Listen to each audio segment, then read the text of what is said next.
La France de 1945, elle se découvre déjà dans un diagnostic tout à fait singulier qui est celui du déséquilibre territorial. C'est publié par un type qui s'appelle Jean-François Gravier. Je dis type parce qu'il a échappé de peu à l'épuration, puisqu'il a eu des fréquentations tout à fait, ce qu'on oublie de dire auprès de nos camarades étudiants. Il a eu des fréquentations pendant la Seconde Guerre mondiale qui étaient plutôt du côté de Laval et de Pétain.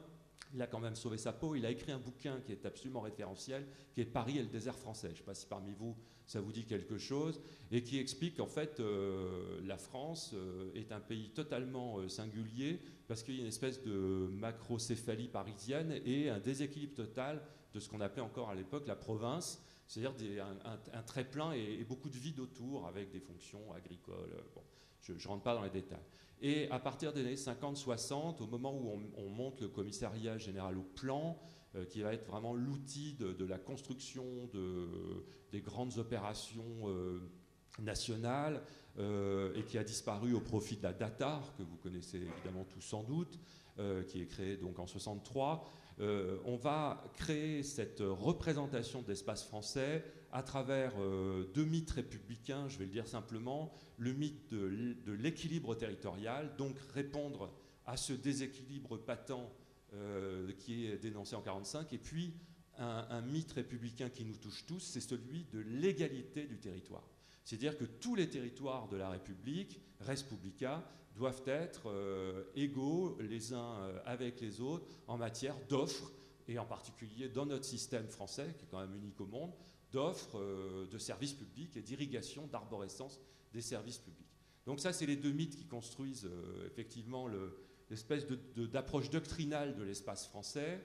Et aujourd'hui, on voit bien qu'il intervient dans des champs de force extraordinairement puissants. Le champ de force qui est endogène, qui est celui du territoire français, c'est la nécessité de la réforme. Et là, je vais prendre une balise qui avait le mérite d'être virilement claire. C'est le rapport Attali de 2008. Je le dis parce que il a une espèce d'item en disant « supprimons les départements ». Renforcer le rôle des régions.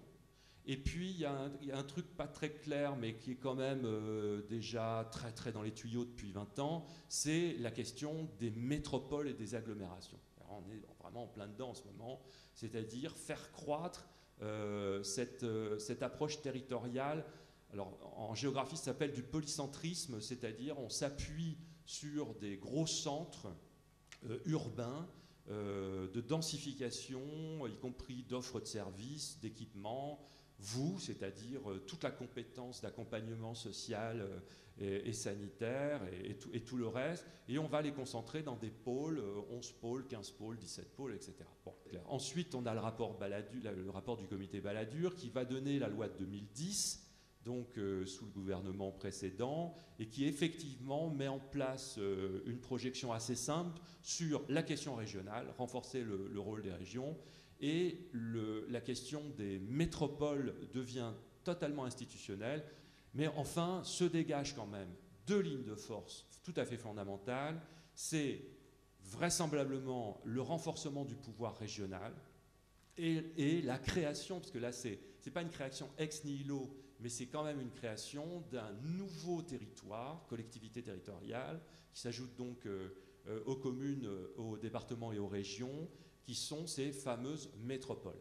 Et là intervient le deuxième champ de force très puissant, c'est l'Europe, puisque même si l'Europe n'a pas de compétences en matière d'aménagement du territoire, l'Europe fabrique depuis une vingtaine d'années, et en particulier depuis les grands sommets programmatiques de Lisbonne et de Göteborg, une vision, alors là on est vraiment dans une approche géopolitique assez claire, une espèce de vision doctrinale de ce qu'elle souhaiterait être, quand je dis l'Europe c'est la Commission européenne, de ce qu'elle souhaiterait être sur le plan d'une espèce d'harmonie des territoires cibles en fait de l'action européenne, que ce soit d'ailleurs de l'action sociale à travers les fonds structurels et des outils comme le Fonds social européen, le FSE, ou peut-être de manière plus objective encore, des fonds d'aide au développement régionaux, ce qu'on appelle les FEDER, qui existent depuis très longtemps, et qui vont s'additionner aux politiques nationales pour aider à faire fonctionner des territoires. Voilà, on en revient toujours à la notion de territoire. Bon.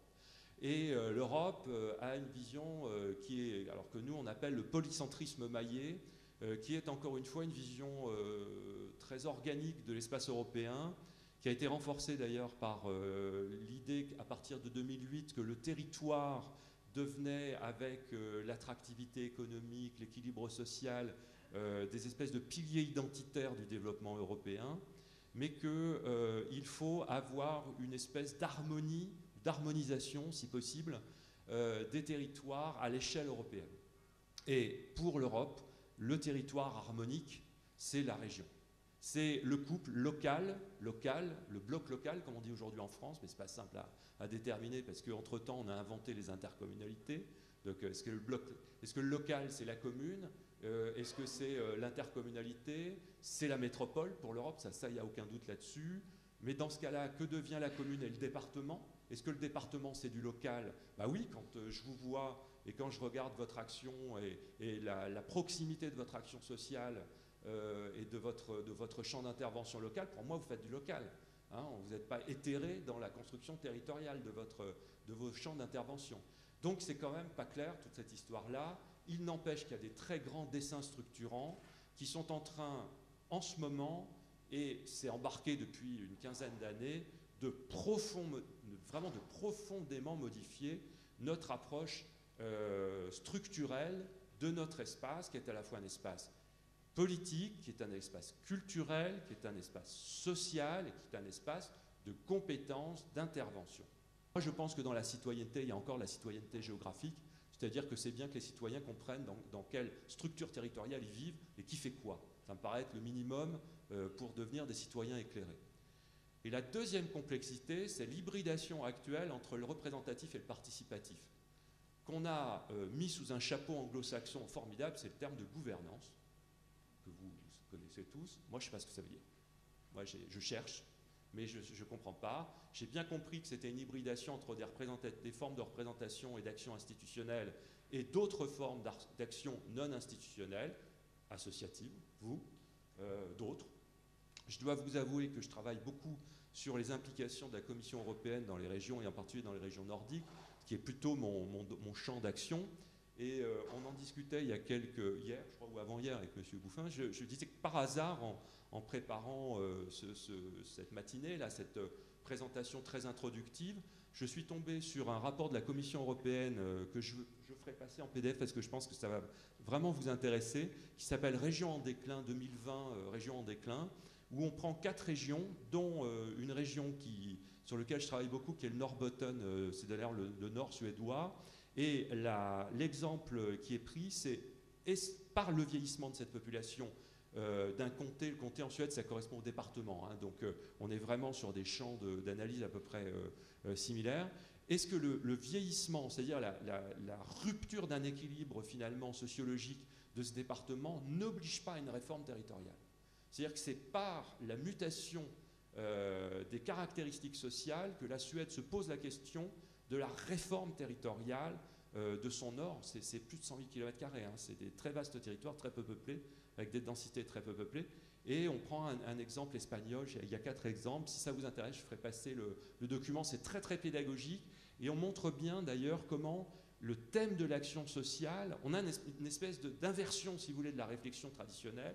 C'est par la construction d'une réponse politique à un enjeu sociologique qu'on essaye de déterminer le territoire qui, objectivement, va être le plus opérationnel. Pour prendre l'exemple du département, dans le phénomène de métropolisation, la loi prévoit le transfert de l'action sociale à la métropole, quand même. C'est quand même pas rien. Et la métropole, c'est quand même quelque chose qui n'est pas maîtrisé sur le plan de la démocratie dans ses fondements historiques. Mais il y en a au moins 2 qui sont dans les starting blocks. C'est le Grand Lyon, pour des raisons objectives, parce que c'est déjà une intercommunalité, ce sont des communautés urbaines, donc déjà très finalisées. Et le Grand Lyon fusionne avec la moitié du département du Rhône. Bon, pas de référendum, ils se sont entendus entre eux, tout va bien. Ça veut dire quoi? Ça veut dire qu'on crée des champs gravitationnels totalement nouveaux qui sont les métropoles. Et qu'est-ce qui se passe en dehors des métropoles? On densifie le plein et on creuse les vides. Et en matière d'action sanitaire et sociale, d'accompagnement des populations, on fait quoi? C'est-à-dire qu'on recrée des frontières dans l'espace français. C'est-à-dire qu'il y aura on sera dans le champ de la métropole, qui sera de toute façon un territoire électif à l'aide européenne, puisque l'Europe n'attend que ça. Hein, elle n'attend que ce polycentrisme maillé, que cette Europe polycentrique, que ce projet-là. Et puis en dehors de la métropole, qu'est-ce qui se passe? On ferme les hôpitaux, on abandonne, on redensifie déjà ce qui est finalement un territoire de forte attractivité, et puis on fait de la vigne, on fait du fromage de chèvre, on ne fait plus d'innovation, on n'accueille pas des entreprises. Qu'est-ce qui se passe? Est-ce qu'il y a cette réflexion-là aujourd'hui de la part des think tanks qui existent, ou alors des penseurs comme la DATAR? Non. Non, aucune réflexion. À défendre totalement son champ de compétences, son champ d'action, ses réseaux, ses collaborations, son champ d'innovation en matière économique, sociale, sanitaire, d'accompagnement, etc. Et la deuxième chose, c'est répondre aux grandes interrogations des effets de la réforme actuelle. En sachant quand même que depuis 20 ans, on aura connu les intercommunalités, la loi SRU, c'est-à-dire les schémas, je ne vais pas rentrer dans les détails, mais enfin les SCOT. Le deuxième volet de la décentralisation aura renforcé le rôle des départements. Le troisième volet aujourd'hui est en train d'être fragmenté en 3 couches pour passer entre les mailles du Sénat et de l'Assemblée nationale. Et là, les départements sont dans un espèce de trou noir. Hein, ils sont passés dans un vortex. Hein, on ne sait plus trop ce qu'ils font. Et je pense que ça inquiète beaucoup les responsables départementaux. Et tout ça est conditionné, effectivement, vous l'avez rappelé, par des exigences de finances publiques, mais ça tout le monde est bien sûr d'accord, mais aussi par des exigences de doctrine spatiale qui agissent à la fois dans le champ national et dans le champ européen, au nom de grands principes de compétitivité, d'attractivité, de réforme des coûts d'administration, de ce fameux pathologie française accumulative de territoire. C'est pas aussi simple que ça. Hein. C'est pas parce qu'on enlève des couches, d'abord qu'on fait forcément ça a été très bien montré, qu'on fait forcément beaucoup de réductions budgétaires, et puis quand on enlève des couches de compétences. Voilà, pour cette introduction. Merci.